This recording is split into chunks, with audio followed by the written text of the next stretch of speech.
بسم اللہ الرحمن الرحیم۔ اردو ریڈیو میں خوش آمدید۔ بیٹا، شمالی علاقہ جات کی طرف تو بہت سخت سردی ہوتی ہے، اماں نے کہا۔ میں نے کہا اماں جی، ہوتی تو ہے، لیکن میں چاہتا ہوں کہ جتنی اللہ نے مجھے توفیق دی ہے میں صحیح معنوں میں اسلام کی خدمت کر سکوں۔ اگر میں ایک شخص کو بھی صحیح طور پر اللہ کا پیغام پہنچانے میں کامیاب ہو گیا اور میری وجہ سے کسی کا دل بدل گیا تو مجھے اطمینان ہوگا کہ میں واقعی دین اسلام کی خدمت کر سکا ہوں۔ میں نے کپڑے بیگ میں رکھتے ہوئے کہا۔ امی نے بڑے پیار سے مجھے دیکھتے ہوئے کہا، ماشاء اللہ، اللہ میرے بچے کو نظر بد سے بچائے۔ میں نے کہا امی، بس اب میرے لیے دعا کیا کریں۔ دراصل وہ ایک ایسا علاقہ ہے جو بہت مشکل ہے۔ علاقے کی مسجد بھی چھوٹی ہے، وہاں کوئی امام رکنا نہیں چاہتا۔ پہلے بھی میں تھوڑا پریشان ہوا تھا، لیکن پھر میں نے سوچا کہ جو مشکل اللہ کی راہ میں اٹھانی پڑے وہ مشکل نہیں، اللہ کا خاص کرم ہے۔ امی نے مسکراتے ہوئے جواب دیا، ماشاء اللہ میرے بچے، ماشاء اللہ۔ اب تو میں تمہیں وہاں جانے سے قطعاً نہیں روکوں گی، تم ضرور جاؤ، اللہ تمہاری حفاظت کرے اور کامیابی عطا کرے۔ میں نے کہا امی، یہ 2 مہینے سخت سردی کے میں وہاں گزار لوں، پھر میں آپ کو لے جاؤں گا۔ امی نے جواب دیا، کوئی بات نہیں بیٹا، اپنے بیٹے کی ایمانی طاقت دیکھ کر تو میں اب بھی جانے کے لیے تیار ہوں۔ میں نے امی کا ہاتھ پکڑتے ہوئے کہا، نہیں امی، میں 2 مہینے بعد آپ کو لینے کے لیے آؤں گا، تب تک یہ سردی کا موسم نکل جائے گا، اس کے بعد انشاءاللہ آپ بھی وہاں رہنے کی عادی ہو جائیں گی۔ امی نے کہا، ٹھیک ہے بیٹا، جیسے تمہیں بہتر لگے۔ میں نے اپنا بیگ اٹھایا، امی کی دعائیں سمیٹی اور بس سٹاپ کی طرف چل پڑا۔ بس سٹاپ میرے گھر کے قریب ہی تھا، لیکن میرا سفر بہت لمبا تھا۔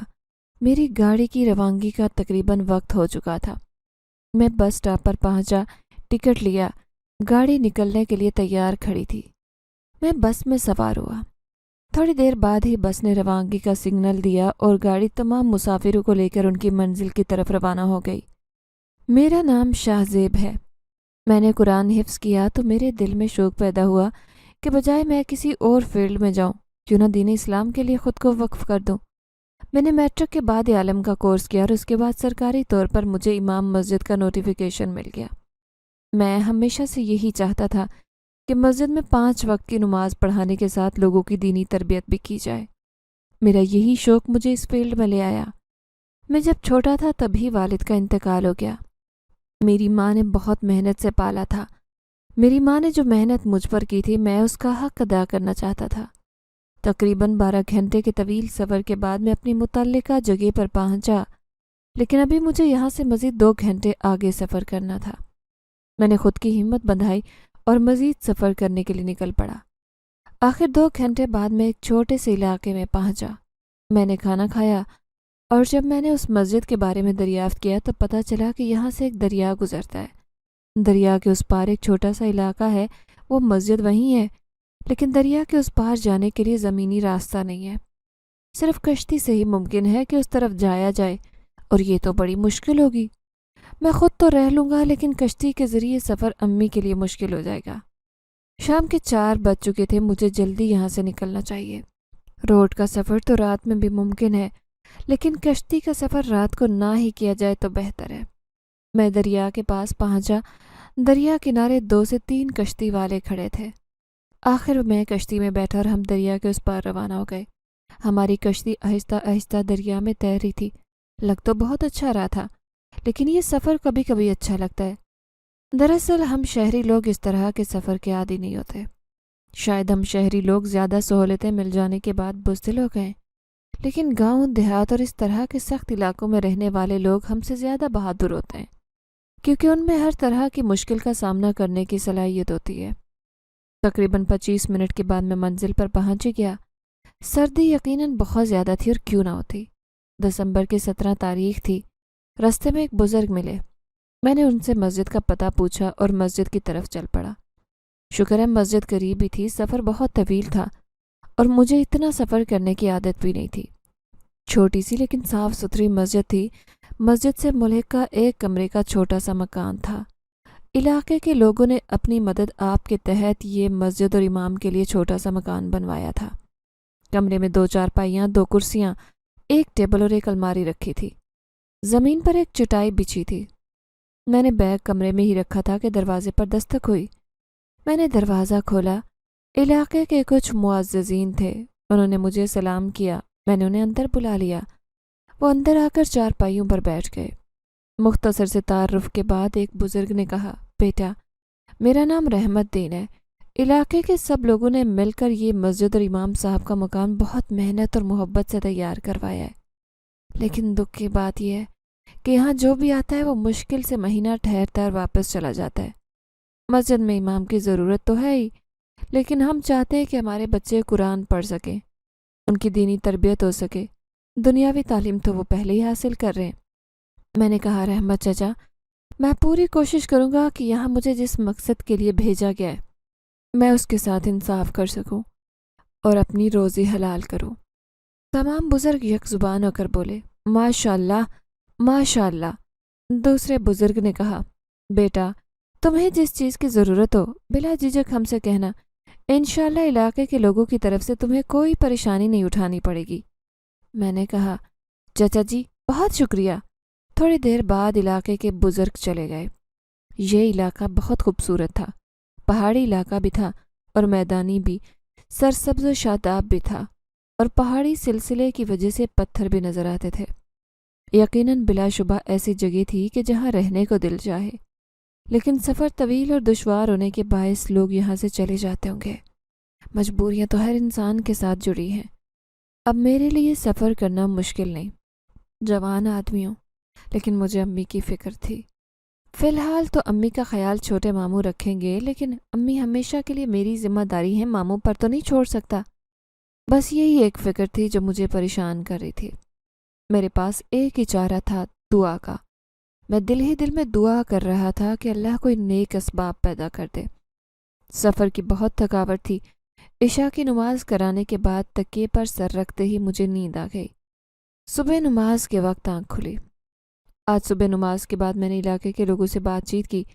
عصر کے بعد بچوں کو قرآن پاک پڑھانے کا وقت مقرر کیا۔ عشاء کے بعد لوگوں کی درس و تدریس کا ایک سیشن رکھا، کیونکہ صبح سب کو اپنے اپنے کام پر جانے کی جلدی ہوتی ہے، اس لیے رات کا وقت مقرر کیا۔ ایک ہفتے بعد اذان کے لیے لاؤڈ سپیکر کا انتظام بھی کر لیا گیا تاکہ تمام لوگوں تک اذان پہنچ سکے۔ مجھے یہاں آئے ہوئے 10 دن گزر چکے تھے۔ یقیناً علاقے کے لوگ بہت اچھے تھے۔ میرے کھانے کا انتظام رحمت چچا نے کر رکھا تھا۔ میرا کھانا ان کے گھر سے آتا۔ آج میں صبح فجر کی نماز سے فارغ ہو کر گھر پہنچا۔ دروازے پر دستک ہوئی۔ میں نے دروازہ کھولا تو باہر تو کوئی نہیں تھا۔ میں دروازہ بند کرنے لگا تو میری نظر زمین پر پڑی۔ دروازے پر گلاب کے چند تازہ پھول پڑے تھے۔ میں نے وہ پھول اٹھا لیے۔ یہ کون رکھ گیا؟ میں نے دل ہی دل میں سوچا۔ باہر ہر طرف دیکھا لیکن باہر کوئی نہیں تھا۔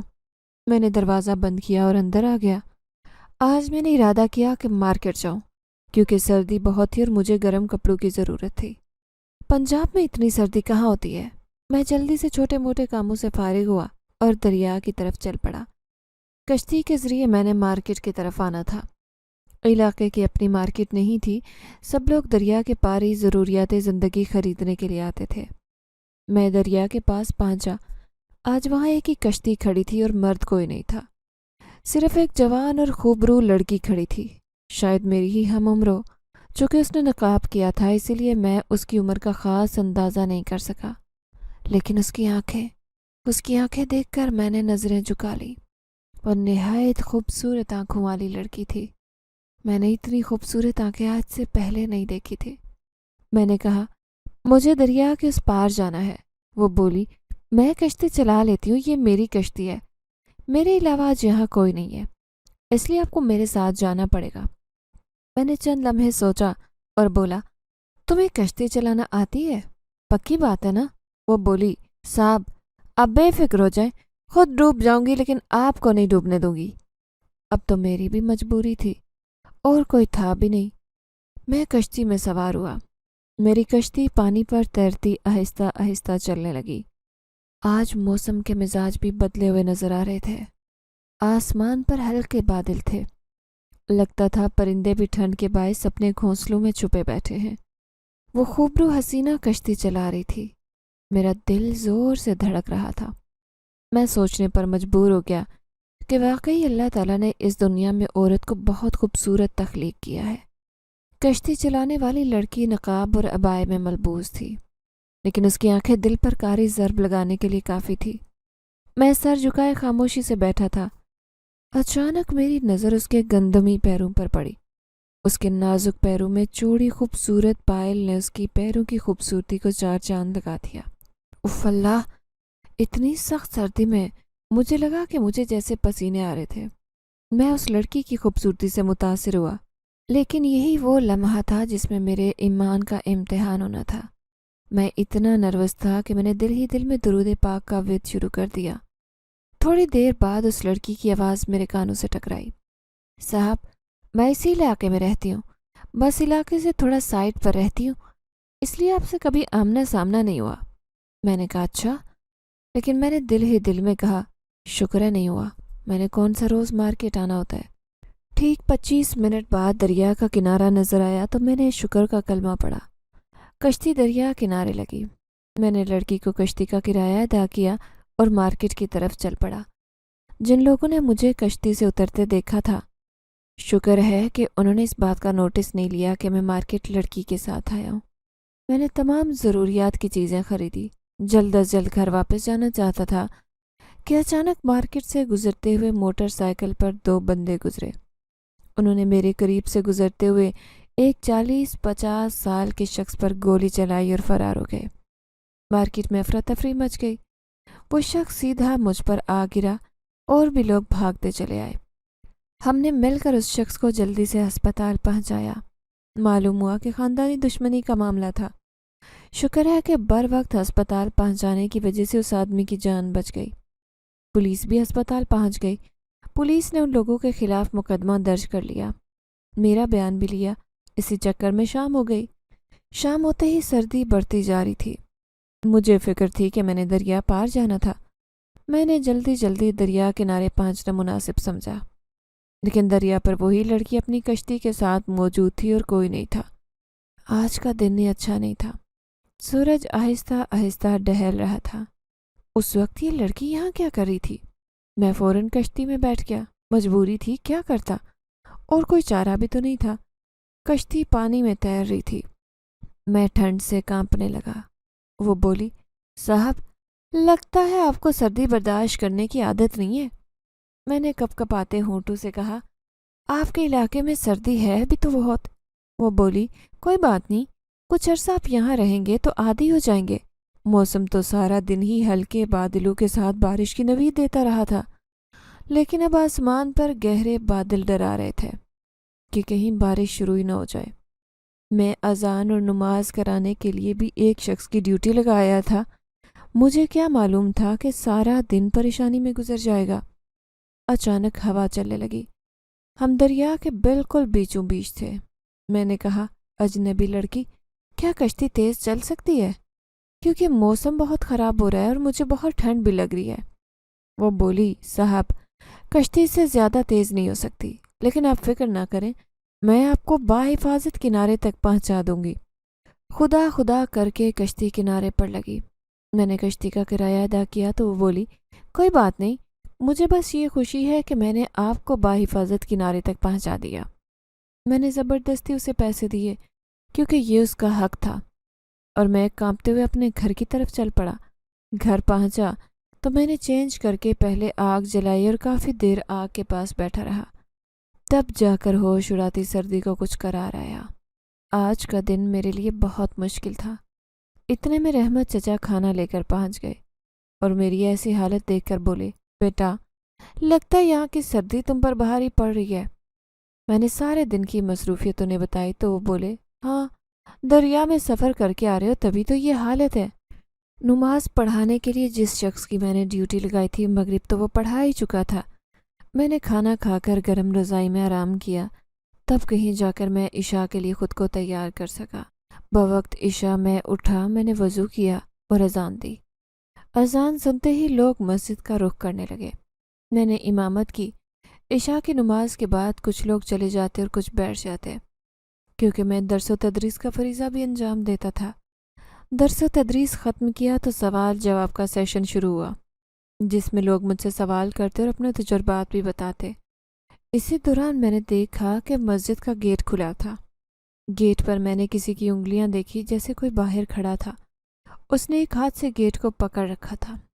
چھوٹی تھی مسجد تھی، انگلیوں سے مجھے یہ تو پتہ چل ہی گیا کہ یہ کسی لڑکی کا ہاتھ ہے، لیکن یہ لڑکی کون تھی جو اس وقت مسجد کے گیٹ پر تھی؟ اگر وہ کچھ کہنا یا پوچھنا چاہ رہی تھی تو اندر آ جاتی۔ اچانک مجھے ایک آنکھ نظر آئی، وہ مجھے دیکھ رہی تھی۔ میں مجلس میں اٹھ کر کھڑا ہو گیا، میری نظریں مسجد کے گیٹ پر ٹکی تھی۔ ایک آدمی بولا، کیا ہوا امام صاحب؟ آخر سب نے مڑ کر گیٹ کی طرف دیکھنا شروع کر دیا۔ رحمت چچا کھڑے ہوئے، انہوں نے مجھے بازو سے ہلایا اور بولے، شاہ زیب بیٹا، وہاں کسے دیکھ رہے ہو؟ جی کچھ نہیں چچا۔ جیسے کوئی زہر تھا جو ٹوٹ گیا۔ میں نے دوبارہ گیٹ کی طرف دیکھا تو وہاں کوئی نہیں تھا۔ رحمت چچا دوبارہ بولے، بیٹا وہاں کوئی نہیں ہے، ہمیں تو کوئی نظر نہیں آ رہا۔ میں نے اپنے خیال کو جھٹکا اور بولا، جی چچا مجھے شاید دھوکہ ہوا ہے۔ آخر مجلس ختم ہوئی اور سب لوگ مجھے ہاتھ ملا کر اپنے اپنے گھر چلے گئے۔ میں نے بھی مسجد کو بند کیا اور اپنے گھر چلا آیا، لیکن دماغ یہی سوچ رہا تھا کہ کھلی آنکھیں دھوکہ نہیں کھا سکتی۔ وہاں پر کوئی تو موجود تھا۔ مجھے اس علاقے میں آئے 1 ماہ گزر چکا تھا۔ بہت اچھا وقت گزر رہا تھا۔ علاقے کے لوگ کہتے کہ میری آواز بہت اچھی ہے۔ میں اذان دیتا ہوں تو لوگ محو ہو کر سنتے ہیں۔ علاقے کے بزرگ کہتے کہ نعتیں پڑھنا شروع کر دوں اور سپیکر پر سب کو نعت پڑھ کر سنایا کروں، لیکن میں ہنس کر ٹال دیتا۔ ہاں جب رات کو سب درس و تدریس کی محفل کے لیے جمع ہوتے تو محفل کے اختتام پر میں سب کو نعت پڑھ کر ضرور سناتا۔ اللہ کی یاد میں کتنا سکون ہے، یہ مجھے یہاں آ کر پتہ چلا۔ یاد کرنے میں تو صرف خود کو دلی سکون ملتا ہے، لیکن دوسروں کو اللہ کی یاد میں شامل کرنے کی جو لذت ہے وہ روح تک محسوس ہوتی ہے۔ میں دن رات اس فریضے میں مصروف تھا۔ ہر دوسرے دن امی سے بھی میری بات ہو جاتی۔ آج ظہر کی نماز کے بعد میں علاقے کی سیر کے لیے نکل پڑا۔ بہت خوبصورت جگہ تھی۔ کداور پہاڑوں کے بیچ پرانے وقتوں کی نمک کی کان بھی موجود تھی۔ اس کے بارے میں مشہور تھا کہ جب بھی نمک کے اس کان میں کام شروع ہوتا تو کسی نہ کسی وجہ سے بند ہو جاتا۔ آخر کار نمک کے کان میں یہ کہہ کر کام بند کر دیا گیا کہ یہاں جنات کا سایہ ہے۔ مجھے بھی تجسس ہوا۔ میں نمک کی اس کان کی طرف روانہ ہو گیا۔ میں وہ بھی دیکھنا چاہتا تھا۔ میں اپنی متعلقہ جگہ پر پہنچا۔ واہ کتنی خوبصورت جگہ تھی۔ دل تو کر رہا تھا کہ یہاں سے کبھی واپس نہ جاؤں۔ دور سے ہی مجھے نمک کے کان نظر آ گئی۔ میں اس کی طرف چل پڑا۔ اونچے اونچے بلند و بالا پہاڑوں کو دیکھ کر دل میں خیال آیا کہ ہم انسان کتنے نازک اور کمزور ہیں، لیکن نہ جانے کس بات کا غرور کرتے ہیں۔ ان پہاڑوں کو ہی دیکھ لو، انہیں کوئی ہلا تک نہیں سکتا سوائے اللہ کے، لیکن مجال ہے کہ یہ اپنی شان و شوکت کا ڈھنڈورا پیٹیں۔ دراصل حقیقت یہ ہے کہ آدمی اپنے قد سے کبھی بڑا نہیں ہوتا، اپنے ظرف سے بڑا ہوتا ہے۔ انہی خیالات میں الجھا نمک کی کان میں داخل ہو گیا۔ گھوم پھر کر سارے کان کو اندر سے دیکھتا رہا۔ نشانی کے طور پر نمک کے چند ٹکڑے بھی میں نے اپنی جیب میں ڈال دیے۔ کچھ دیر کے بعد میں واپسی کے لیے مڑا۔ کان کے بیرونی دروازے کے قریب پہنچا ہی تھا کہ پیچھے سے آواز آئی، امام صاحب۔ میں نے پیچھے مڑ کر دیکھا، وہی لڑکی نقاب اور عبائی میں ملبوس کھڑی تھی۔ میں تو اسے دیکھ کر چونک گیا۔ میں نے ادھر ادھر دیکھا، اس لڑکی کے اور میرے علاوہ یہاں کوئی بھی نہیں تھا۔ میں تھوڑا گھبرایا۔ میں نے کہا، تم کیسے جانتی ہو کہ میں امام ہوں؟ وہ بولی، میں کیا، یہ تو پورا علاقہ جانتا ہے۔ میں نے کہا، تم ہو کون اور یہاں کیا کر رہی ہو؟ وہ بولی، میں یہی قریب ہی رہتی ہوں، آپ کی طرح اس کان کو دیکھنے آئی ہوں۔ میں ہمیشہ سے ہی خاموش طبیعت تھا، زیادہ ہنس مکھ اور گپ شپ کرنے والا شخص میں نہیں تھا۔ جلد ہی کسی کے ساتھ فری ہونے والی طبیعت بھی میری نہیں تھی، اس لیے اس کی بات سن کر میں خاموش ہو گیا۔ چند لمحوں کی خاموشی کے بعد بولا، جی اب میں چلتا ہوں۔ وہ بولی، آپ کی اذان دیتی آواز مجھے بہت پسند ہے، آپ خود اذان دیا کریں۔ میں مسکرایا اور بولا، جی بہتر، شکریہ۔ یہ کہہ کر چل پڑا۔ میں نے ایک نظر اس پر ڈالی اور نظریں جھکا لیں۔ ایسے لگ رہا تھا کہ اس کے اور میرے بیچ یہ جو طویل خاموشی ہے اس کے پیچھے کوئی نہ کوئی طوفان ہے۔ آخر یہ کیسا سحر تھا؟ جب یہ لڑکی میرے سامنے آتی تو یوں لگتا کہ میرے دل و دماغ کو کسی نے اپنی مٹھی میں قید کر لیا ہو۔ یہاں دور دور تک کوئی آبادی نہیں تھی، پھر یہ کہاں رہ رہی تھی؟ میں نمک کے کان سے نکل گیا۔ تھوڑی دور گیا تو دل نے ایک خواہش کی۔ میں نے مڑ کر دیکھا تو وہ لڑکی کان کے دروازے پر کھڑی مجھے ہی دیکھ رہی تھی۔ میں گھبرا کر مڑ گیا اور تیز تیز قدم اٹھاتا ہوا واپس چل پڑا۔ اس کی آنکھوں کی تپش میں بہت زیادہ شدت سے محسوس کر رہا تھا، اس لیے میرا یہاں رکنا بالکل بھی ٹھیک نہیں تھا۔ یہ بالکل ٹھیک نہیں ہے۔ ایسے میں اب گھر واپس چل تو اماں کو پتہ چل گیا تو قیامت آ جائے گی۔ نقاب والی اجنبی لڑکی نے مڑ کر دیکھا، اس کی سہیلی بھی کھڑی تھی۔ وہ بولی، ہم جن زادیاں ہیں، وہ بھی ہندو جن زادیاں، اور وہ انسان ہے، وہ بھی مسلمان، خود کو یہیں روک لو آدتی، تم میری بہت اچھی سہیلی ہو، میں نہیں چاہتی کہ تمہیں کوئی تکلیف پہنچے، وہ انسان تمہاری محبت ہے اور اسے کوئی نقصان پہنچے یہ تم نہیں چاہتی ہو۔ چپ کیوں ہو؟ کچھ تو بولو۔ نقاب والی جن زادی ادیتی نمک کے کان کے اندر داخل ہوئی اور بولی، شہزادی میرا خود پر بس نہیں ہے، کیا کروں؟ میں نے بارہا کوشش کی کہ میں اس کے پیچھے نہ جاؤں، لیکن خود کو روک نہیں پائی۔ ہر گزرتے دن کے ساتھ میرا صبر ختم ہوتا جا رہا ہے۔ وہ مسلمانوں کا امام ہے، ان کی عبادت کرواتا ہے۔ جب سپیکر پر اذان دیتا ہے تو میں خود بخود اٹھ کر اس کی طرف چل پڑتی ہوں۔ شہزادی بولی، اگر ماں کو پتہ چل گیا تو جانتی ہو کیا ہوگا؟ آدیتی بولی، شہزادی اگر میں اسے شادی کر لوں تو؟ شہزادی بولی، کیا تیرا دماغ خراب ہو گیا ہے؟ میں کہہ رہی ہوں کہ اسے ملنا بند کر دے، یہاں آنا چھوڑ دے، اور تو اس سے شادی کے خواب دیکھ رہی ہے؟ دیکھ آدیتی، میں تجھے اب یہاں نہیں رہنے دوں گی، تو چل میرے ساتھ۔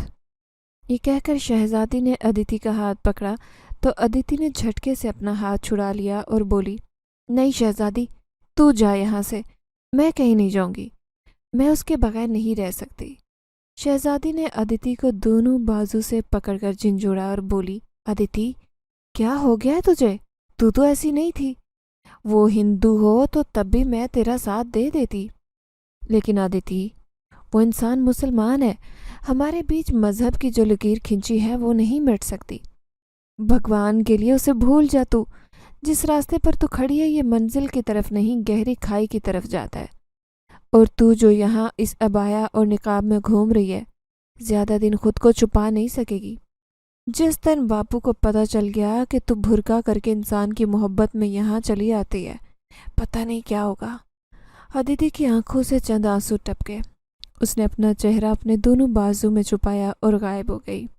میں گھر پہنچا، عصر کا وقت ہو چلا تھا۔ میں نماز سے فارغ ہوا تو قرآن پڑھنے والے بچے آ گئے۔ میں نے بچوں کو قرآن پڑھایا۔ اسی اثناء میں مغرب کا وقت ہو گیا۔ مغرب کی نماز کے بعد میں بستر پر آرام کے لیے لیٹا ہی تھا کہ صحن میں سے چوڑیوں کی کھنکھناہٹ کی آواز آئی۔ میں نے نظر انداز کر دیا کہ شاید میرا وہم ہو، لیکن اس بار چوڑیوں کے کھنکنے کی آواز تیز تھی۔ میں اٹھا اور کمرے سے باہر نکلا۔ باہر تو کوئی بھی نہیں تھا۔ میں دروازے کی طرف گیا۔ میں نے دروازہ کھولا کہ باہر دیکھوں کہ اس لمحے مجھے یوں محسوس ہوا جیسے کوئی میرے قریب سے گزر گیا ہو۔ مجھے اس ٹھنڈ میں بھی اپنے قریب گرمی محسوس ہوئی۔ باہر کوئی نہیں تھا۔ میں نے دروازہ بند کیا۔ اچانک مجھے چکر سا آیا۔ میں نے دروازے کو تھام لیا۔ چند لمحوں بعد میں اپنے کمرے میں داخل ہوا۔ جو ہی میں کمرے میں داخل ہوا، میرا اوپر کا سانس اوپر اور اندر کا سانس اندر رہ گیا۔ وہی نقاب پوش خوبصورت حسینہ کمرے کے اندر کھڑی تھی۔ میں گھبرا گیا۔ میں نے اپنے دل پر ہاتھ رکھا۔ میرا دل زور زور سے دھڑک رہا تھا۔ میں نے کہا، تم یہاں کیوں آئی ہو؟ کسی نے دیکھ لیا تو لوگوں میں میری کیا عزت رہ جائے گی؟ اس خوبصورت حسینہ نے اپنے چہرے سے نقاب ہٹایا۔ میرے دل سے آواز آئی، شہزیب، قسمت خود چل کر آ رہی ہے تو تجھے کیا مسئلہ ہے؟ وہ بولی، میرا نام آدیتی ہے، میں ہندو جن زادی ہوں امام صاحب، مجھے آپ کی آواز سے محبت ہے۔ آپ دن میں 5 بار اذان دیتے ہیں تو میں 5 اوقات میں آپ کی طرف کھنچی چلی آتی ہوں۔ آخر رات کو ہی گھر جا پاتی ہوں۔ سارا دن انتظار کرتی رہتی ہوں کہ آپ کب آواز سنائیں گے۔